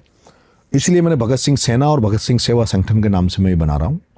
भगत सिंह सेना में युवा, और भगत सिंह सेवा संगठन में जो 50 के ऊपर जो रिटायर्ड शिक्षक है, ये शिक्षा पर काम करे, पर्यावरण पे काम करे, नशा मुक्ति पर काम करे, करप्शन पे काम करे, सभी मुद्दों पे काम करे, ग्रुप बन जाए। हर जिले में, हर तहसील लेवल पे हम इसी सेना को तैयार कर देंगे। जहाँ कहीं भी अत्याचार होगा, अनाचार होगा, वहाँ वो मुखर होकर अपनी आवाज़, जनता की आवाज़ वो बनने का काम करेगी। मतलब आप आंदोलन में, और ये इसमें कोई पॉलिटिकल नहीं रहेगा। अच्छा, हाँ, लेकिन जैसे पॉलिटिक्स में हूँ, तो इनमें से जैसे हमें लगता है कि यार ये इनको राजनीति में लाकर राजनीति के माध्यम से जनसेवा करवाएं, तो उनको हम राजनीति में कहीं, अगर जहाँ मेरा कुछ होगा वहाँ उनमें से सेलेक्ट करेंगे, उनको राजनीति में आगे बढ़ाएंगे। हाड़ौती आपका एक तरीके से देखा जाए तो कर्म क्षेत्र है जी। आपकी भगत सिंह सेना तैयार है, आप आंदोलनों, अब आपने फुल फ्लैश्ड एक तरीके से अपने आप को आंदोलनों के लिए तैयार कर दिया कि आप जनता से जुड़े मुद्दों को और न्याय से जुड़े मुद्दों को आप उठाएंगे। भविष्य में हाड़ौती की राजनीति और हाड़ौती के भविष्य को लेकर आपकी क्या योजना है, कि आप उसमें क्या योगदान देने वाले हैं? वहाँ जो किसान कौमें हैं, उनको राजनीति में कोई प्रतिनिधित्व नहीं मिल रहा। और मैं ये कहूँ कि चौधरी चरण सिंह जी ने, चौधरी चरण सिंह ने कहा था कि भाई जब तक कोई किसान का एक पेड़ खेत की मेड़ पे और दूसरा पेड़ संसद की सीढ़ी पे नहीं होगा, जब तक किसानों का भला नहीं होगा। राजेश पायलट साहब ने भी ये बात कही कि जब तक किसानों के बच्चे पढ़ लिख कर उस जगह नहीं पहुंच जाते जहां नीतियां और कानून बनते, तब तक किसान का भला नहीं हो सकता। ठीक है। लेकिन हाड़ौती में व्यापारी जो लोग हैं, व्यापारी सोच को जो फॉलो करते हैं, व्यापारी सोच जिनके पास है, वो लोग वहाँ राजनीतिक प्रतिनिधित्व करते हैं, और वो पूरी तरह से केवल एंड केवल जेबें भरने का काम करते हैं, पैसा कमाने का काम करते हैं राजनीति के माध्यम से। मैं चाहता हूँ वहाँ जो किसान कौमें हैं उनको राजनीति में आना चाहिए, राजनीतिक चेतना उनमें जागृत करूँ, उनको राजनीतिक प्रतिनिधित्व मिले, ताकि वो किसानों की भलाई के लिए काम करे। विधानसभा लोकसभा में जाए तो वो किसानों की बात रखे। बीमा एक बहुत बड़ी समस्या है इलाके में। समर्थन मूल्य को कांटे की घोषणा होती है, लेकिन कांटे तब लगते हैं जब किसान माल बेच चुका होता है। किसानों को लेकर बिजली की बहुत बड़ी समस्या है। हम चाहते हैं कि ऐसे लोग राजनीति में, जो जैसे मैं चाहता हूँ अमराराम जाट, जो उनको मैं बहुत वो पसंद करता हूँ, अच्छा। कामरेड अमराराम जाट को, वो किस तरह से किसानों की लड़ाई लड़ते हैं। ऐसे हाड़ौती में भी हमारा है कि जैसे वहाँ सबसे ज़्यादा धाकड़ समाज है। धाकड़ समाज बहुत बड़ी संख्या में होने के बावजूद भी एक भी टिकट उनको एमएलए का कांग्रेस नहीं देती। माली समाज वहाँ बहुत बड़ी संख्या में है, उनको एक भी टिकट कांग्रेस नहीं देती। जिनका वोट नहीं है उनको पार्टियां टिकट देती हैं, वो बनते हैं। तो मैं उनको जगाने का काम कर रहा हूँ, और उसमें कहीं ना कहीं जागृति भी आ रही है। एक सवाल और है, जैसे उदयपुर में कन्हैया लाल का, जी, उनको जस्टिस नहीं मिला है, आपको पता होगा, क्योंकि लगातार कोर्ट से ही वो बार बार, क्योंकि डिलीट जस्टिस जो न्याय देरी से होता है वो भी अन्याय ही होता है। ठीक ऐसे ही करौली में रैली निकली थी, आपको याद हो, तो उस पर भी बहुत जानलेवा हमला हुआ और वहाँ भी बहुत लोग पीड़ित हैं जो निर्दोष हैं और फंसे हुए हैं। आपको कभी लगता है कि आप ऐसे भी मुद्दों पे कभी आंदोलन जाएंगे, या अन्याय जिनके साथ अन्याय हुआ उनके साथ? कन्हैया लाल जी का मामला कोर्ट में है, हाँ सरकार बीजेपी की है, ठीक है, बीजेपी ने वो मुद्दा बनाया था उस समय और भूल गई वो। ठीक है, बीजेपी ने मुद्दा बनाया और गहलोत साहब को थैंक्स दूंगा मैं कि बीजेपी के मुद्दे के बावजूद भी गहलोत साहब वहाँ गए, 50 लाख रुपए उनको दे के आए, उनके दोनों बच्चों को सरकारी नौकरी थी और एक उदाहरण पेश किया। और यही मैं कह रहा था अभी कि इन 7 बच्चों को भी जो कन्हैया लाल को आप 50 लाख दे सकते हो, इन्होंने कहा साहब ऐसा नहीं, तो उन्होंने दिया है ना। इसलिए मैंने कहा भाई मैंने पहले 1 करोड़ की मांग की, लेकिन कम से कम राजस्थान में जो दिया है वो तुम दे दो। तो मेरा ये था भाई 50-50 लाख रुपए इन बच्चों को मरना चाहिए जो भ्रष्ट सिस्टम की वजह से मरे हैं। और यहाँ भी एक रामगंज में घटना हुई थी, अभी मेरा ये कि जयपुर में भी एक घटना हुई थी, वहाँ पे भी जैसे ही कोई बात नहीं थी, घटना नहीं थी, एक व्यक्ति गिर के मर गया और उसको भी 50 लाख रुपए दिए। और फिर अभी आप देख लो कि वसुंधरा का एरिया 2 बार की मुख्यमंत्री, 10 बार से सांसद, 5 बार खुद, 5 बार उसका बेटा। हनुमान बेनीवाल सूरज माली के आंदोलन करने जाता है, 25 लाख रुपए दिला देता 24 घंटे में, धरना देके बैठता, 25 लाख रुपए दिए कल। दौसा में एक सैनी समाज का लड़का भी डेथ हो गई थी, सरकार ने उसको बैकडोर 50 लाख रुपए दिए। ठीक है, सामने नहीं लेकिन पैसा दिया है, पेमेंट उसका मदद हुई है। हाँ। तो फिर वसुंधरा महारानी, जो महारानी साहिबा जो है, जिसने नरेश मीणा को 40 दिन जेल में डाला, उसको अगर राजनीति करनी थी तो राजनीति करती उनकी मदद करके, लेकिन मदद केवल इसलिए नहीं की कि वो भील थे, वो दलित थे। आप जो कहते हो ये पक्षपात जब दिखता है तो थोड़ा आहत होते हैं। क्या आप कास्टिज्म देख के, जाति देख के, धर्म देख कर आप काम करते हो? क्या कारण था कि पिपलोदी के हादसे में लोगों को केवल 12-12 लाख रुपए दिए, बकरियां दी, एक बकरा दिया। और वो आप जो कहते हो सर्व समाज, मैंने जब डिमांड करी कि मैं उनके साथ मदद करना चाहता हूं, तो आप मानोगे नहीं, 1 करोड़ रुपए आए मेरे पास। सरकार ने 12-12 लाख दिए, मैं उनको 13-13 लाख रुपए देने जा रहा हूं। 7 परिवारों को, 7 बच्चे एक्सपायर हुए, 7 परिवारों को 13-13 लाख रुपए, 91 लाख तो वो हो गए, और 9 लाख रुपए हम लोग क्या बोलते हैं उसके जो घायल हैं उनको देंगे। और अभी तो वहां उनकी और बहुत बड़ी मदद मैं करा दूंगा। अच्छा, आगे भी मेरा इस तरह का है कि वहां जो इस तरह की कई घटनाएं पहले हुई, अच्छा, मतलब इस तरह से जुड़ी हुई कि कई बच्चे थर्मल में मर जाते हैं, थर्मल है वहां, थर्मल में मर गए थे एक बार। मैं जब वहां ये कहता था मैं आऊंगा, उसके पहले वहां जिस तरह की राजनीति है, उनके दलाल बैठे हैं, वो उस मूवमेंट को खत्म कर देते हैं। या तो कोई सिपाही भी वहां चला जाता है, अगर गांव में कोई लाश है तो वो बेचारे सिपाही के मारे डर जाते हैं। लेकिन मुझे ये विश्वास है कि इस घटना के बाद पिपलोदी में जो हमने मदद करी है उनकी, उसके बाद मुझे भरोसा है कि वहां की जनता मेरे पे भरोसा करेगी, विश्वास करेगी, मेरे को अपनी लड़ाई में मेरे को शामिल करेगी। और मुझे पता है कि अगली बार जब नरेश मीणा लड़ाई में जाएगा तो हाड़ौती में भी लोगों को न्याय दिलाएगा। शुभकामनाएं हैं आपको, आपकी राजनीति के लिए, और आप सफल राजनीति में एक सफल नाम बने। और दूसरी बात, आज का पॉडकास्ट ख़त्म करते हैं इस बात के साथ, आपने संस्थान की बात करी प्राइवेट सेक्टर में, पर्सनली मैं मेरी और हमारी बात कर रहा हूँ कि हमने कभी भी किसी का सरनेम झांका ही नहीं, स्किल देखी। लेकिन आज आपने ध्यान दिलाया तो फिर मेरे को ध्यान करना पड़ा, पर skill is most important for us. अभी 1-2 आदिवासियों को मौका दे दो सर। अरे भेजो ना सर, आप कब भेज रहे हो बताओ, कौन से दिन भेज रहे हो? और हमको सुनो, अगर स्किल नहीं भी होगी ना, कि भाई स्किल नहीं है, बस ऐसे लड़के ऐसे लड़कियां भेजना जो सीखने के लिए तैयार हो, पढ़ने के लिए तैयार हो। अब हम ट्रेंड करके देंगे ना, ऐसे फाड़ पत्रकार बना के देंगे कि आप देखो, आप ये है आपके लिए बहुत, और आपसे बहुत अच्छा लगा, और सच में मज़ा आया आपके साथ पॉडकास्ट करके। और मैं उम्मीद करता हूं कि जब भी अब कोई बड़ा मुद्दा होगा, कोई बात होगी, तो हम दोबारा साथ बैठ रहे हैं। मैं आपको ये भरोसा देता हूं कि नरेश मीणा का ख्वाब है राजनेता नहीं, जननेता, मसीहा, लोगों की भावनाओं में, गरीब जिनके लिए, जैसे बाबा साहब ने काम किए, ज्योतिबा फुले ने काम किए, जैसे बाबा रामदेव, रामसा पीर जो राजपूत समाज में पैदा हुए, राठौड़ समाज में, उन्होंने दलितों के लिए, पिछड़ों के लिए काम किए, महावीर स्वामी, महात्मा बुद्ध। एमएलए एमपी बनना कोई मकसद नहीं है, एक बार ठीक है वो आपकी मंजिल में वो एक सहयोगी सिड्डी है एमएलए एमपी, उसके बहाने आप उन गरीबों की और ज़्यादा मदद कर सकते हो जो अभी मैं करने में, जैसे अभी मैं कहीं होता है MLA MP, तो शायद मैं ज़्यादा अच्छी तरह से विधानसभा लोकसभा में उनके पक्ष में बोलता, ज़्यादा तरह से उनकी बात को रखता, शायद हो सकता सरकार भी मेरी बात मानती, उसमें वो सहारा है। लेकिन मेरा मकसद है, मैं जिस क्षेत्र से आता हूँ बहुत पिछड़ा हुआ है, और जहाँ हम बैठते हैं पूर्वी राजस्थान और पश्चिमी राजस्थान को मैं देखता हूँ, उससे वो 50 साल पीछे एरिया है। मैं ये मिशन लेके पिपलोदी गांव का केवल ये जो था उसको लेकर नहीं, वहाँ एक मिशन चलाऊंगा, कोचिंग, निःशुल्क कोचिंग खोलने का मेरा मन है बच्चों के लिए।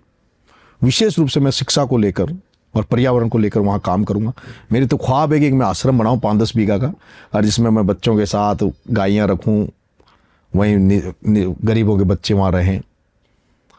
एक हाँ, अलग कुछ करने का है।